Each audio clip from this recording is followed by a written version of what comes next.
Okay, look, here's the thing.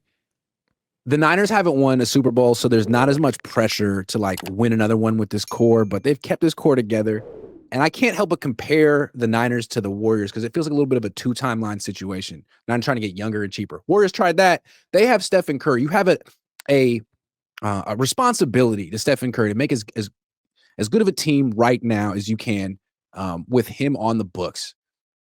Doesn't the same thing apply to George Kittle and Trent Williams and Christian McCaffrey? And if it does, wouldn't Warrior fans get upset if they were $46 million under the cap with Steph Curry on the team? It's like, how can you do this, Joe Lega? Why are you being cheap? So that's where the Niners are now. Larry and I doing our best to sort of nudge the Yorks in the direction of spending. If they were watching right now and being like, you know what, Larry and Grant make some incredible points. We should spend this year. Who should they go out and get to put the team over the top? Okay, first of all, the question of should they or shouldn't they? They should. Every single time you go to an NBA Finals, your franchise value shoots through the roof. Every single time you go to a World Series, your franchise value, goes through the roof. I'm upset the Niners haven't won a Super Bowl. You're upset the Niners haven't won a Super Bowl. But in reality, every time the Niners have gone to a Super Bowl, the value of their franchise skyrockets. So winning it is like really for the fans or for the media or for the people that are truly passionate about getting that ultimate prize. The owners win it whether they win that game or lose that game. They win. They win either way. They win more if they win it, but they still getting into the game is the victory. So, because that's what ultimately history shows vaults the franchise. As far as what the Niners need, I think they're really close. I don't believe Tim Kawakami where he's like, hey, you know what? It's going to be a bad year or, it's a rebuilding year. I don't see that. I see a wide open NFC, a wide open AFC, a wide open deal. So yeah. I think they need three pieces. They need another receiver because you can't lean on Debo, Ayuk, or Demarcus Robinson, and Debo's gone. That's for sure. I think they need another receiver. I think they need another defensive back. And I'm not sure which one, Grant, because they may need a safety, they may need a corner, they may need a slot, they may need an outside. That's why I threw out Jalen Ramsey because he can play them all. Prize Picks will give you $50 when you play your first $5 lineup. Win or lose, you'll get $50 for playing. Use promo code COHN, COHN, and download the app now.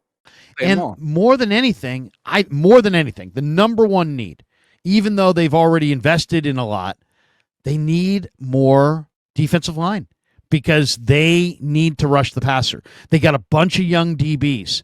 If you want to go with Darrell Luter and Renardo Green and Demo Lenore and Jair Brown and Malik Mustafa, that's fine. That's great. They're all relative babies. You got to have a pass rush up front. And you added Huff, you added Mikael Williams, you added some tackles. I think they're a little bit better. But if you could get a Shamar Stewart, and I keep bringing this up because I watch Shamar Stewart, and the old saying, a little bit of knowledge is a dangerous thing. Niner fans have a little bit of knowledge about Shamar Stewart, and so they've decided he sucks. But guess what? A little bit of knowledge is a dangerous thing.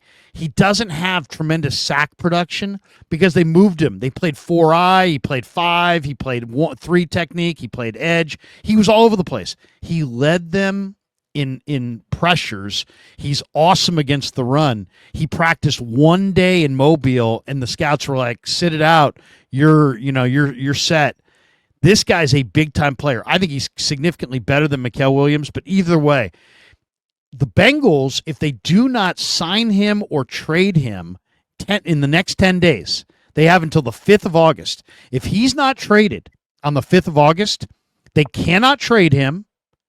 And he goes back into the draft, most likely, and they cannot draft him again.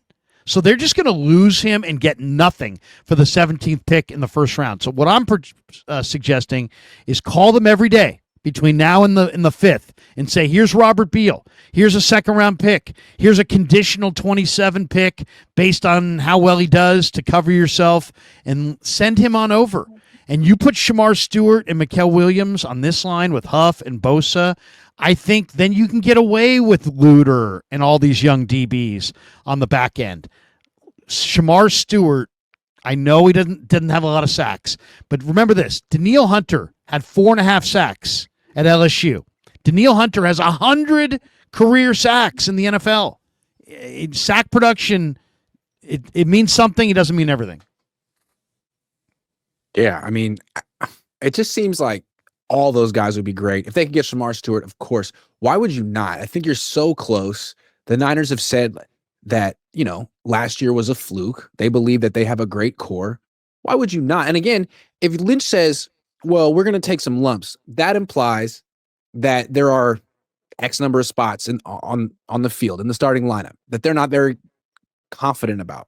It's not like they're saying, look, we got a bunch of young guys, but you don't know these players. We know them. They're going to be good. They're ready to go. He's like, we don't really know either. If that's how you feel, you have the cap space. Go get a free agent in each one of those positions and just hedge your bets. Why would you not do that? And again, I think we both feel like Lynch and Kyle would like to, and that the Yorks aren't really letting them, which is on the Yorks. I mean, you host the Super Bowl this year. You're spending tons of money to renovate Levi Stadium so that it's nice when the Super Bowl. Wouldn't you like your team to be on the field? Wouldn't that be a big thing for you? I just don't understand. Be huge. But yeah, Plus, Jalen Ramsey. Plus, it's going to be the entire Super Bowl week is going to be about the two teams in that game and you. Yep. So the conversations could be about the AFC rep, the NFC rep, and you. So people are going to be evaluating where you're at. And somebody in the chat here is asking the question. Chase says at 140, what are the Bengals and Shamar in disagreement about exactly? Okay, so what it is this, and it's a little dull, but it's a little dry, so I won't bore everybody with it. But there's contractual language that the Bengals have not had in any of their contracts that negates future guarantees to Shamar Stewart if he were to have a problem on or off the field. If he had an off-the-field issue, it could make his future payments voided. And if he has a problem on the field, a certain number of penalties or whatever, doesn't achieve a certain status level or success level, they want the ability to then go into the contract and wipe it away. They've never done it before. Some other teams have. He doesn't want to be the guinea pig. Last year's number one pick, Marius Mims, does not have that in his contract. And Shamar Stewart's agent saying, I don't want it in Shamar's contract either. So the Bengals are trying to establish a new precedent. Shamar ain't going for it. And either the Bengals are going to back away and tuck their tail between their legs and apologize and get this done, or he's moving on to a different team. And all I'm saying is, why not? Why can't that team be the Niners? I love it. And I also feel like, why can't the Niners be the team that trades for Jalen Ramsey? And I think they're a good fit for a lot of reasons. One, he's expensive, which means a lot of other teams can't fit him in their salary cap. The Niners can. They have $46 million in cap space. Also, Robert Saleh coached him already. So did Gus Bradley. They drafted him in 2016 in Jacksonville. Yeah. I would imagine they'd love to have him again. He'd be good. This is just on Jed. You got to give the green light on this one. I mean, he's not what he used to be, but he's still really good. And we saw that the success that Robert Saleh had the first time around with older corners, Richard Sherman, Jason Verrett. Then he left. D'Amico became the coordinator. Josh Norman. Man, this guy is better than all of them. And to your point, he can play nickel. He can play outside. He can play safety. Whatever you need him to do. Seems like such a no-brainer. It's just on Jed to say yes. And when I asked Saleh, you were there after the mini camp, I'm like, hey, man, with the Jets, you had some serious dudes.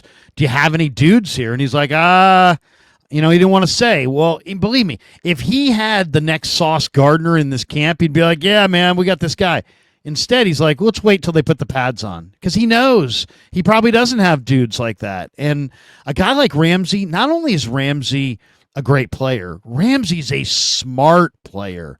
And he's a really, really smart player who can play a number of different spots. And to me, the other thing is, you're weakening yourself trying to create a spot for Upton Stout. Okay, you drafted Upton Stout. That's great. You're going to move Demo Lenore, the best slot corner, out of the slot for a third-round draft choice who's 5'8" from Western Kentucky. This guy played in the Sun Belt Conference. He's totally unproven in the NFL. That guy is going to somehow move Demo to the outside. Now, if you have Ramsey can play the outside. He allows Demo to stay where he's best. And I'd rather have Demo where he's best, Ramsey where he's best, Renardo where he's best. If you have Ramsey and Demo inside, I think you've got a shot. I think you match up on the back end. And there's a lot of people saying, how about this guy? How about Justin Simmons? And how about Julian Blackmon and this and that? I think Ramsey's a better ad. Why? Because we really don't know as we're sitting here on June 25th where the hole's going to be. It might be at outside corner. It might be at slot corner. It might be at free safety. It might be at strong safety. It would be nice to get a guy like Ramsey who can play everywhere. And then you're covered. You're covered no matter what.